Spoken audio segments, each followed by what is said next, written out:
গল্পের শুরুতে হংকং শহরকে দেখানো হয়, যেখানে সবকিছু একদম স্বাভাবিক দিনের মতোই চলছিল। কিন্তু হঠাৎ করে এক ভয়ঙ্কর সুনামি আঘাত আনে এবং পুরো শহর পানিতে তলিয়ে যেতে শুরু করে। মানুষ নিজেদের প্রাণ বাঁচানোর জন্য নিরাপদ আশ্রয়ের খোঁজে এদিক ওদিক ছোটাছুটি করতে থাকে, কিন্তু পানির তীব্র স্রোত তাদের সবাইকে ভাসিয়ে নিয়ে যায়। যারা উঁচু জায়গায় তৈরি স্থানগুলোতে আশ্রয় নিতে পারে, শুধু তারাই বেঁচে যায়। দেখতে দেখতে মাত্র কয়েক ঘন্টার মধ্যেই হংকং শহরের অর্ধেক জনসংখ্যা নিশ্চিহ্ন হয়ে যায়। এরপর 5 বছর পরের সময়টা দেখানো হয়।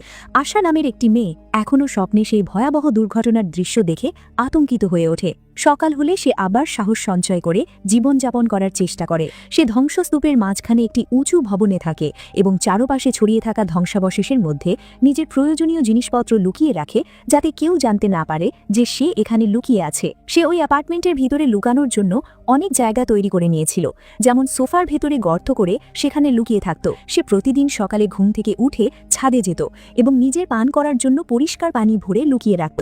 প্রতিদিন সকালে চা খাওয়ার পর সে রেডিও শুনত, যেখানে বলা হতো সরকার অমুক অমুক জায়গায় দরিদ্র ও অসহায়দের জন্য আশ্রয় কেন্দ্র খুলেছে, সেখানে খাবার ও কাপড়ের ব্যবস্থা আছে।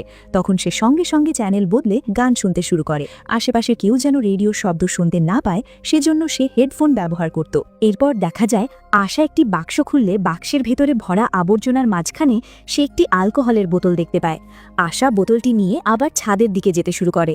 হাঁটতে হাঁটতে হঠাৎ সে থেমে যায় এবং করিডোরের অন্য প্রান্তে থাকা দরজাটির দিকে তাকিয়ে বিষণ্ণ হয়ে পড়ে। ছাদে পৌঁছে সে অ্যালকোহল দিয়ে নিজের ক্ষতগুলো পরিষ্কার করে ব্যান্ডেজ বেঁধে নেয়। সন্ধ্যার দিকে সে কিছু শব্দ শুনতে পায় আর বাইরে তাকিয়ে দেখে দুটি নৌকা, যেগুলোতে ভয়ঙ্কর ডাকাত ছিল। তারা তার প্রতিবেশীদের ওপর আক্রমণ চালায়। ঠিক তখনই পাশের আরেকটি ছাদে একজন লোককে দেখা যায়, যে দূরবীন দিয়ে আশার বিল্ডিংয়ের দিকেই তাকিয়েছিল। এটা দেখে আশা কয়েক সেকেন্ডের জন্য লুকিয়ে পড়ে। যখন সে আবার তাকায়, তখন তার মনে হয় নৌকাগুলো হয়তো তারই বিল্ডিংয়ের দিকে এগিয়ে আসছে। সে তাড়াতাড়ি নিচে নেমে নিজের সব জিনিসপত্র লুকিয়ে ফেলে এবং মাটিতে কিছু ধুলো ছড়িয়ে দেয়, যেন মনে হয় সেখানে কেউ থাকে না। এরপর সে একটি পুরনো আলমারির ভেতরে বানানো নকল দেওয়ালের পেছনে লুকিয়ে পড়ে এবং নীরবের সবকিছু লক্ষ্য করতে থাকে। ডাকাতরা ঘরের ভেতরে ঢুকে খাবার ও পানীয় খুঁজতে থাকে, কিন্তু চারদিকে ভালো করে দেখেও তারা কিছুই পায় না। ঠিক তখনই গুলির শব্দ শুনে আশা চমকে ওঠে। এই গুলিটি এক ছেলে ছুড়েছিল, কারণ সে কিছু নড়াচড়া করতে দেখেছিল, যা আসলে তার ভুল ধারণা ছিল। তারা চলে যাওয়ার পর আশার স্বস্তির নিঃশ্বাস ফেলে এবং তারপর কিছু সুখকর মুহূর্তের কথা স্মরণ করে নিজের মন ভালো করার চেষ্টা করে। এই দুর্ঘটনার আগে আশা তার সৎবোনের সঙ্গে থাকত। দুজন একসঙ্গে রেস্তোরাঁয় খেতে যেত এবং খুব আনন্দে সময় কাটাত। পরের দিন আশা পানিতে ভাসতে থাকা আরেকটি বাক্স খুঁজে পায়। সেই বাক্সে অন্যান্য জিনিসের সঙ্গে একটি মধুর জারও ছিল। সেটি পেয়ে সে খুব খুশি হয়ে যায়, কিন্তু ঠিক তখনই তার চোখ পানিতে ভাসতে থাকা একটি মৃতদেহের ওপর পড়ে, আর মুহূর্তেই তার সব আনন্দ উড়ে যায়। কিছুক্ষণ পর আশা নিজের কাজে ব্যস্ত হয়ে পড়ে, আর সেই সুযোগে কেউ চুপি চুপি তার ঘরে ঢুকে তার গোপন জায়গা থেকে জিনিসপত্র চুরি করতে শুরু করে।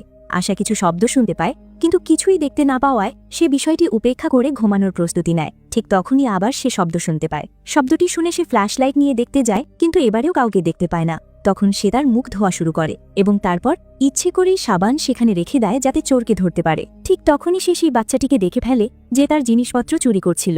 আশা তার কাঁধ ধরে ফেলে, কিন্তু সঙ্গে সঙ্গে সেই বাচ্চাটি তাকে লাথি মেরে সেখান থেকে পালিয়ে যায়। পালানোর সময় সে আশার আরও কিছু জিনিসপত্র নিয়ে যায়, যার মধ্যে জোড়া তালি দিয়ে বানানো একটি ল্যাম্পও ছিল।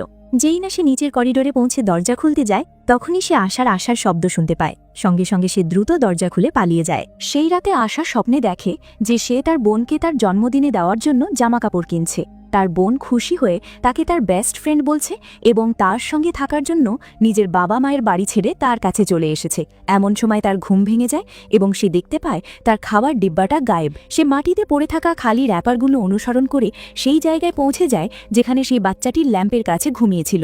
আশা মনে করে বাচ্চাটিকে জাগানো ঠিক হবে না, তাই সে নিজের জন্য খাবার বানাতে চলে যায়। বাচ্চাটির ঘুম ভাঙলে সে আশার লুকানো কামরাগুলো খুঁজতে শুরু করে। সেখানে একটি খামের ভিতরে সে আশা এবং তার বোনের ছবি পায়। ঠিক তখনই আশা সেখানে পৌঁছে যায়। তাকে দেখে বাচ্চাটি সেখান থেকে পালিয়ে যায়। আশা তাড়াতাড়ি সব ছবি নিজের জায়গায় রেখে দেয়। তাড়াহুড়োতে সে খেয়ালই করে না যে একটি ছবি ভুলবশত মাটিতে পড়ে গিয়েছিল। এরপর সে আবার নুডলস বানায় এবং সেই বাচ্চাটির কাছে নিয়ে আসে। এই সময় তার নিজের বোনের জন্মদিনের রাতের কথা মনে পড়ে, যখন তার বাবা মা তাদের পারিবারিক ঐতিহ্যবাহী নেকলেস তার বোনকে উপহার হিসেবে দিয়েছিল।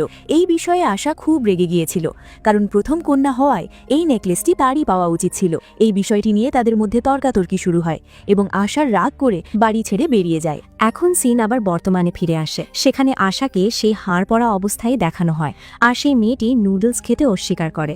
তখন আশা খাবার সেখানেই রেখে চলে যায়। সে যেতেই বাচ্চা মেয়েটি পুরো খাবার খেয়ে ফেলে। কিছুক্ষণ পর সে লক্ষ্য করে যে আশা তার জন্য একটি গদিও রেখে গিয়েছিল, কিন্তু সেই গদিটা ব্যবহার করে না। পরের দিন সকালে আশার কাছ থেকে যে জিনিসপত্র চুরি করেছিল সেগুলো ফিরিয়ে দেয়। নাস্তায় আশা আবার নুডলস বানিয়ে দুভাগ করে, তার মধ্যে এক ভাগ মেয়েটির জন্য রেখে সে নিজে ছাদে গিয়ে খেতে শুরু করে। কিছুক্ষণ পর মেয়েটিও ছাদে চলে আসে এবং আশার অনুকরণ করতে থাকে। এতে দুজনেরই হাসি পায় এবং তারা ধীরে ধীরে একে অপরের সঙ্গে মিশে যায়। আশার পুরনো দিনগুলোর কথা মনে পড়ে যখন সে এমনই খুশি থাকত। সন্ধ্যায় বাচ্চাটি আশার দেওয়া গদি ব্যবহার করে এবং তার কাছেই ঘুমিয়ে পড়ে। তারপর হঠাৎ সে কাঁদতে শুরু করে এবং নিজের চোখের পানি লুকানোর চেষ্টা করে।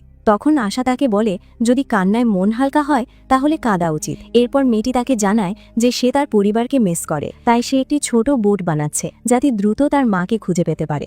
এরপর সে আশাকে বলে যে তার নাম হেই। রাতের বেলা আশা আবার ভয়ঙ্কর স্বপ্ন দেখে। পরদিন সকাল হলে সে হেইকে হাত মুখ ধুতে ছাদে নিয়ে যায়। ওখানে বাচ্চা মেয়েটি খেলতে খেলতে দরজার লকে লাগিয়ে রাখা টেপটা খুলে ফেলে, আর সাথে সাথে ওই দরজাটা লক হয়ে যায়। তার মানে তারা দুজনেই এই ছাদে ফেসে গিয়েছে। এটা দেখে আশা অনেক চিন্তিত হয়ে পড়ে। আসলে এই দরজার লকটা নষ্ট ছিল, তাই সেই দরজার লকে টেপ লাগিয়ে রেখেছিল, যেটা খুলে ফেলার সাথে সাথেই ওই দরজাটা আবার লক হয়ে যায়, আর তারা দুজনেই উপরেই আটকা পড়ে যায়। এখানে আশাকে চিন্তিত দেখে হেই একটা তার বের করে আর সে ওই দরজাটা খুলে ফেলে। এটা দেখে তো আশা খুবই খুশি হয় আর যথেষ্ট আশ্চর্যও হয়। ওখানেই সে তাকে বোঝায় যে দেখো, এখানে সবকিছুই আমি আমার নিজের মতো করে গুছিয়ে রেখেছি, তাই কোনো কিছুতে হাত দেওয়ার আগে অবশ্যই আমার কাছে জিজ্ঞেস করে নিও। আর হ্যাঁ, এখানে একদমই চিৎকার চেঁচামেচি করো না, তা না হলে ডাকাতের দল এখানে চলে আসবে। এখানে হেই আশাকে বলে যে আমাদেরকে এখান থেকে বেরিয়ে পড়তে হবে, আর কতদিন আমরা এখানে থাকব, তাছাড়া এই জায়গাটা তো বিপদমুক্তও না। কিন্তু আশা এর জন্য সরাসরি মানা করে দেয়। এর কিছুক্ষণ পর আশা লক্ষ্য করে যে তার গলায় যে নেকলেসটা ছিল সেটা তার গলায় নেই। এটা দেখে তো আশা খুব চিন্তায় পড়ে যায়, আর সে ভাবছিল যে নিশ্চয়ই এটা হেই চুরি করেছে। তারপর আশা যখন হেইয়ের কাছে এই ব্যাপারে জিজ্ঞেস করে, তখন তার মুখে এই কথা শুনে হেই অনেক কষ্ট পায় যে সে তাকে চোর মনে করছে, আর সে তখন অভিমান করে তার সব জিনিসপত্র গুছিয়ে নিয়ে চুপচাপ অন্য ঘরে চলে যায়। পরদিন সকালে আশা দেখে তার যে খাওয়ার জন্য বিশুদ্ধ পানি ছিল, হেই তা দিয়ে জামা কাপড় ধুচ্ছে। এছাড়াও সে আরও কয়েকটি জিনিস নষ্ট করে ফেলেছিল। কিন্তু যেহেতু এখন ওই বাচ্চা মেয়েটা আশার উপর রাগ করেছিল, তাই আশা ওখানে তাকে আর কিছু বলে না। আর ওই রাতে আশা যখন ঘুমিয়েছিল তখন সে এক ভয়ঙ্কর স্বপ্ন দেখে। যখন এই সুনামিটা এসেছিল তখন কিভাবে পানি তার ঘরে ঢুকে পড়েছিল, যেটা দেখে ভয় পেয়ে সে কিভাবে এদিক ওদিক ছোটাছুটি করছিল। সে ঘুমের ঘরেই প্রচণ্ড ভয় পেয়ে যায় আর সে চিৎকার করতে শুরু করে, কিন্তু ঠিক তখন হেই তাকে জাগিয়ে শান্ত করে। তারপর আশা হেইকে বিল্ডিংয়ের ভেতরে বিদ্যুৎ কিভাবে ঠিকভাবে ব্যবহার করতে হয় সেটা শেখাতে শুরু করে। কিন্তু হেই এসবের প্রতি একদমই আগ্রহ দেখায় না, বরং সে করিডোরের একদম শেষ মাথায় থাকা বন্ধ দরজাটা নিয়ে প্রশ্ন করে। তখন আশা তাকে বলে, ওই দরজার দিকে তাকিও না, ওই ঘরটা থেকে খুব বাজে গন্ধ আসে, দরজাটা খুললে পুরো জায়গা দুর্গন্ধে ভরে যাবে, তখন এখানে থাকা আমাদের পক্ষে সম্ভব হবে না। এই কথার মাঝে আশা আবারও অতীতে চলে যায়। সেখানে দেখা যায় সে টিভিতে খবর দেখছে। নিউজে বলা হচ্ছিল খুব শীঘ্রই সিঙ্গাপুর ভয়াবহ বন্যায় সম্পূর্ণ ধ্বংস হয়ে যেতে পারে। ঠিক তখনই তার মা টিভি বন্ধ করে দিয়ে বলে, পরিবারের সবাই আজ একসঙ্গে মিলিত হবে, তাই তাকে প্রস্তুত হতে হবে। এতে আশা ভীষণ রেগে যায় এবং বলে, আপনারা সবাই আমাকে বন্দী করে রেখেছেন। এই কথা বলেই সে রাগে ঘর থেকে বেরিয়ে যায়। এরপর আবার বর্তমান সময়ে দৃশ্য দেখানো হয়। হেই রেডিওতে সরকারের একটি বার্তা শোনে, যেখানে আশ্রয় কেন্দ্রের কথা বলা হচ্ছিল। সে দৌড়ে আশার কাছে এসে বলে যে আমাদের শেল্টারে চলে যাওয়া উচিত, কিন্তু আশা তাকে বলে এখান থেকে বাইরে বের হওয়াটা খুবই বিপজ্জনক। এই কথা নিয়ে দুজনের মধ্যে তর্ক শুরু হয়ে যায়। এক পর্যায়ে হেই আশাকে রাগী আর বদমেজাজি বলে সেখান থেকে চলে যায়। আশাও তার পিছু পিছু অন্য ঘরে গিয়ে দেখে হেই কিছু জিনিস গুছাচ্ছিল। তার কাছে একটি ফ্লেয়ার গানও ছিল। আশার সঙ্গে সঙ্গে গানটি তার হাত থেকে নিয়ে নেয়। তখন সে হেইকে জানায় যে কিছুদিন আগে সেও এখান থেকে চলে যাওয়ার চেষ্টা করেছিল, কিন্তু বাইরে পরিস্থিতি এতটাই খারাপ ছিল যে তাকে আবার ফিরে আসতে হয়। এরপর দুজনেই একে অপরকে জড়িয়ে ধরে। এই সময় আশার মনে পড়ে যায় অতীতের কথা, যখন সে তার বাবা মায়ের সঙ্গে ঝগড়া করে বাড়ি ছেড়ে বেরিয়ে গিয়েছিল। তখন তার বোন তাকে ফিরিয়ে আনার জন্য এসেছিল, কিন্তু আশা ফিরে যেতে রাজি হয়নি, শুধু বলেছিল যে সে তার সঙ্গে যোগাযোগ রাখবে। বর্তমানে আবার সকালবেলা বৃষ্টি শুরু হয়। বৃষ্টি দেখে আশা আর হেই যতটা সম্ভব বেশি পানি জমাতে থাকে। কাজ করতে করতে হেই খেয়াল করে যে আশার নেকলেসটি মাটিতে পড়ে আছে। ঠিক তখনই আশা তার হারানো ছবিটাও খুঁজে পায়। ছবিটা দেখে সে পুরনো স্মৃতিতে ডুবে যায়। তখন হেই তাকে সান্ত্বনা দিয়ে বলে, অন্তত আমরা দুজন একে অপরের পাশে তো আছি। সেই রাতে ঘুমাতে যাওয়ার সময় আশা নিজের বালিশের নিজের নেকলেস দেখে অবাক হয়ে যায়। তখন সে বুঝতে পারে হুক ভেঙে যাওয়ার কারণেই নেকলেসটি খুলে পড়ে গিয়েছিল। হেইয়ের উপর সন্দেহ করার জন্য তখন তার খুব খারাপ লাগতে থাকে। পরদিন সকালে ঘুম থেকে উঠে সে সারা দিন নৌকা বানানোর কাজেই লেগে যায়। এটা দেখে হেই খুব খুশি হয়। ঠিক সেই সময় আবার আশাকে পুরনো স্মৃতিগুলো ঘিরে ধরে। তার মনে পড়ে একদিন তার বোন তাকে বলেছিল, আমি নেকলেসটা তোমার জ্যাকেটের ভেতরে রেখে দিয়েছি। আর ঠিক সেই মুহূর্তেই এক ভয়ঙ্কর সুনামি আছড়ে পড়ে। রাস্তায় চলতে থাকা মানুষগুলো ভয়ে দিশেহারা হয়ে এদিক ওদিক ছুটতে থাকে। বর্তমানে ফিরে এসে দেখা যায় আশা নিজের নেকলেসটি হেইকে উপহার দেয়। এরপর দুজনই সেখান থেকে চলে যাওয়ার প্রস্তুতি নিতে শুরু করে এবং নিজেদের জিনিসপত্র নৌকায় রাখতে থাকে। এই সময় হেই রেডিও শুনছিল, কিন্তু ভুল করে হেডফোন খুলে যায়। ফলে গানটির শব্দ চারিদিকে ছড়িয়ে পড়ে। আশা সঙ্গে সঙ্গে রেডিও বন্ধ করে দেয়। ঠিক তখনই আবার সে ডাকাতদের আসার আভাস পায়। দুজনেই তাড়াহুড়ো করে নিজেদের জিনিসপত্র লুকাতে শুরু করে। এরপর আশা হেইকে লুকানোর জন্য আলমারির পেছনের নকল দেওয়ালের দিকে পাঠিয়ে দেয় এবং নিজে সেই দুর্গন্ধযুক্ত ঘরে ঢুকে লুকিয়ে পড়ে। সেখানে সে নিজের পুরনো পারিবারিক অ্যালবাম খুঁজে পায়, কারণ সেটি আসলে তারই অ্যাপার্টমেন্ট ছিল। এদিকে ডাকাতরা জানালা দিয়ে ভেতরে ঢুকে পড়ে। এবার তারা আরও ভয়ঙ্করভাবে তল্লাশি চালাতে থাকে। চোখে যাই পড়ে সবকিছুই ভাঙচুর করে ফেলে, যার মধ্যে নৌকাটিও ছিল। ডাকাতদের একজন দুর্গন্ধযুক্ত ঘরটিতে ঢুকে পড়ে। তীব্র গন্ধ সহ্য করতে না পেরে সে নিজের মুখে কাপড় বেঁধে নেয়। এরপর সে কিছু পুরনো বিছানার চাদর সরিয়ে দেখতে যায়, আর সেগুলোর নিচে সে আশার বাবা মায়ের মরদেহ দেখতে পায়। এই দৃশ্য দেখে সে সঙ্গে সঙ্গেই বমি করে ফেলে। ঠিক সেই মুহূর্তে আশার মাথায় আবার সেই ভয়ঙ্কর দৃশ্য ভেসে ওঠে, যখন সুনামির ঢেউ পথে যা কিছু ছিল সবকিছু গুড়িয়ে দিচ্ছিল। মাত্র কয়েক সেকেন্ডের মধ্যেই শত শত মানুষ মারা যাচ্ছিল। সবাই নিজের প্রাণ বাঁচাতে একে অপরকে ধাক্কা দিচ্ছিল।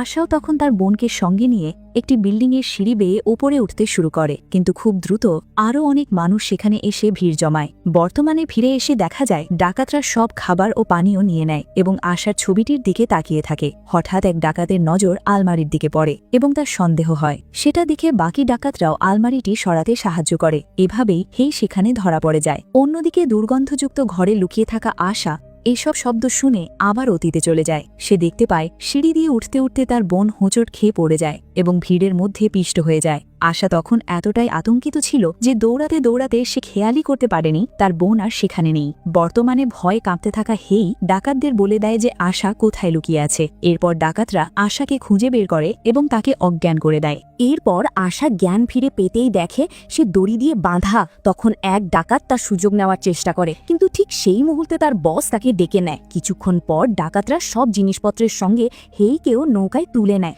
এরপর তারা আশাকেও টেনে হিঁচড়ে বাইরে নিয়ে আসে। হেইকে দেখা মাত্রই আশা নিজের বোনের কথা মনে পড়ে যায়, আর সে সিদ্ধান্ত নেয় আগের মতো আর কোনো ভুল সে এবার করবে না। এই ভাবনাটা মাথায় আসতেই আশা হঠাৎ এক ঝটকায় দড়ি টেনে ধরে। তার জবাবে ডাকাতরাও দড়িতে জোরে টান দেয়, ফলে আশা পানিতে পড়ে যায়। সেখানে সে একটি ভাঙা সিঁড়ি পেয়ে যায়। সেটি তুলে নিয়ে এক ডাকাতের উপর আক্রমণ করে। এতে ডাকাতকে ভীষণ রেগে যায় এবং তাকে পানিতে ডুবিয়ে দেওয়ার চেষ্টা করে। কিছুক্ষণ ধস্তাধস্তির পর আশা নিজের পকেট থেকে ফ্লেয়ার গান বের করে তাকে গুলি করে দেয়। গুলির শব্দ শুনে সব ডাকাত আবার বিল্ডিংয়ের ভেতরে ঢুকে পড়ে, কিন্তু তারা আশাকে কোথাও খুঁজে পায় না।